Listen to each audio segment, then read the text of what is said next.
What is going on then, everybody? I hope you're all doing very well. Welcome back to another video here on our channel. I'm the FIFA Analyst, and today I'm bringing you a video that you guys have been requesting. You always like to know my opinion on things, and this is going to be the best super subs on FIFA 21 that I have used so far. If you do enjoy this video, please let me know by giving it a like. You can also subscribe to the channel. We upload at 8 AM and 8 PM every single day. We also stream over on Facebook Gaming. A link in the description for that if you guys are interested. Now, this is only people that I have used and that, you know, I like personally. So you may use someone, you might go, I really like him, why haven't you put it in? It's just my personal preference. You pop your thoughts down below in the comment section. Now let's go ahead and jump straight into it, and we are first going to talk about a man which I've been using a little. I didn't like him at first, actually, and you were going to go mixed budget here. You know, we're going to go from cheap to like 50 to 100k. You don't want to spend a massive amount on your super subs, to be honest, but anyone, you know, that's got pace normally tends to be someone that you're going to like to bring on. When do I normally bring on my super subs?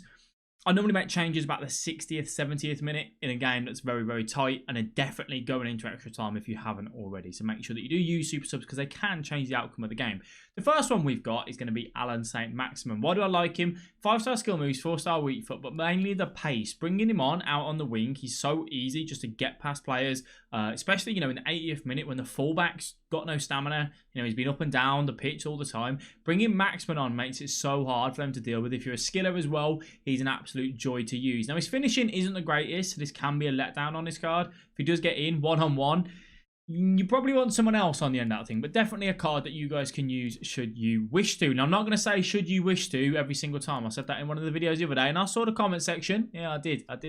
Now, the next one is a very similar card, actually. One that I imagine all of you guys have used by now. And that is going to be Adama Traore.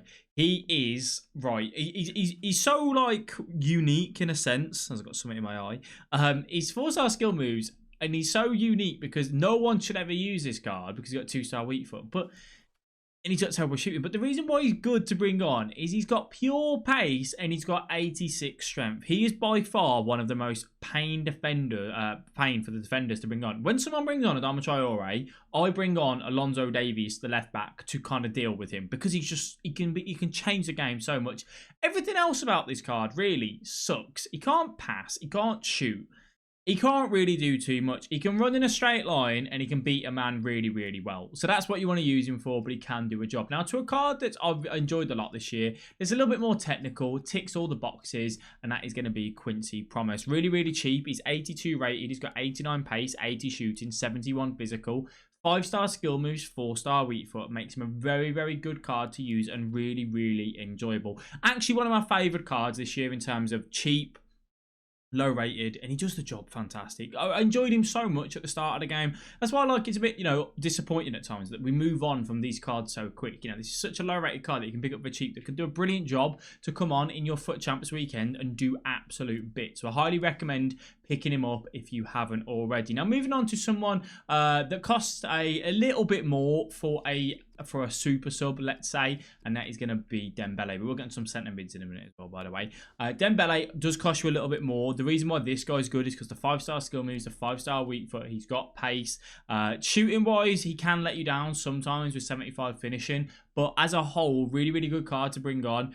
Not as quick as some of the others we've just spoken about, but definitely one you can bring on at centre attacking mid should you wish to, out on the wing should you wish to, wherever you please. And yeah, he definitely a good card for you guys to give a go. Now, moving on to the centre mid sort of cards, you want to bring on a fresh centre mid in the game if you can. So I normally tend to look at someone that can go forward and go backwards. So like I replace Pogba a lot of the times. I leave like a Kante on the pitch because they've got the stamina. You know, my defensive midfielders normally tends to be okay. Someone like Fred can do a job really well for you. What you're looking for here in your, you know, replacement centre mid is someone that's just got the ability to run up and down the pitch for the next 20 minutes or whatever you've got left in the game. And Fred fulfills that role really well. I've really enjoyed his card. You could look at someone like, you know, maybe Van der Beek. Another one that I'm going to suggest here is a little bit more defensive minded, actually, and that is going to be Sissoko. If you've not got Sissoko in your team, I don't like his card as much this year as I did last year, but if you want a cheap centre mid to bring on, Sissoko's tall, he's got good defending stats, good physical stats, good pace. Chuck a shadow on him. He's a nuisance to get past. He's really difficult to beat in a FUT Champs game when you bring him on. So he's definitely a card which you can do that very well if you wanted to. Now, the other centre mid that I really, really rate on the game, actually, I'm hoping I spelt his name wrong. I normally spell his name wrong. No, I haven't. It's N-A-I, isn't it? There we go. Raja Nayangolan. Obviously, he's got the Rule Breakers card as well. The Rule Breakers card or Team of the Week? I can't remember. But he's got his promo card. And this card, I've always loved Raja's cards on FIFA because they're just so well-rounded. He's got brilliant, you know, for the stats that he's got, brilliant shooting, good dribbling, good physical, good defending, good passing. Can't really ask for much more on this card. He's got 3-star weak foot, 3-star skill moves, high. Again, he's one of them ones that comes on and he just fights. He does the job brilliantly. A really, really good card to kind of do that. Moving over to, again, a bit more of an attacking side of things now. We're going to look at someone like Lucas Mora. A little bit more expensive, but Lucas Mora, again, a very, very good card this year. I didn't like him at the start. I didn't really get on with him, but I've started to get on with him a little bit more now, and I've started using him. You saw him in the squad builder video the other day, and he just comes on. He's got the pace. He's got the agility balance. He can finish. With 79 finishing is a little bit low, but I find it feels better than that in-game. 82 composure. A good card for you guys to use. Again, if you fancied bringing him on. Now, the cheapest of chip striker you can ever get, you might say, you've done a lot of wingers now, Mr. Analyst. Where's the strikers at? Alex Tusheria is by far the best striker you can bring on in a budget range. This guy is phenomenal. He played in my PS4 account, my Road to Glory account. He did everything. He's an unbelievable card. I don't think his Rule Breakers is worth the price that he's up for, but his normal gold card you cannot go wrong with. It's such a brilliant card, such an easy one for you guys to pick up, and he can just do bits for you. He's got 77 finishing, 82 composure, which feels so much better than that. He's got good agility, he's got the pace, he's got skill moves and a weak foot. For a super sub, you cannot say no. Moving on to, again, a guy that I've mentioned a lot. I mentioned at the start of the game for like a cheap player to use, just because of the league that he's in and the nation. He's not used as much, but Rafa is a very, very good card to bring on. Just lack on the weak foot, but 5'8", 94 pace as a whole. He's got 74 finishing, 81 composure, but his dribbling does stand out to me. Very, very good dribbling for a card of his price range. One that you guys can pick up. Now, who else have I got down on my list here?